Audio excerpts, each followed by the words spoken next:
dan gaan duik die duiker met sy duikpak en sy snorkel en al die benodighede wat 'n ou nou nodig het, gaan duik hy nou in die diepsee.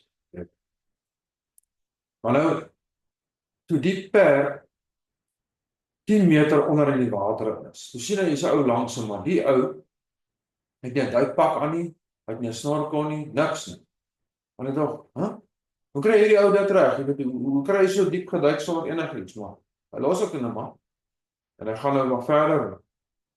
Op 12 meter is hy nog steeds langs hom. Hy dink, hoe kry hierdie ou dit reg? Ek kan nie verstaan. Ek meen, jy moet mos 'n duikpak hê. Jy kan mos nie sommer net so diep duik nie.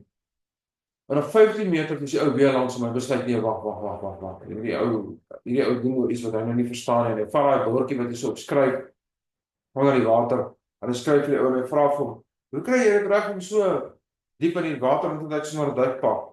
En hy gee die bordjie vir die ou en die ou vat die bordjie en skryf, man, ek is besig om te versuip, jy stupid.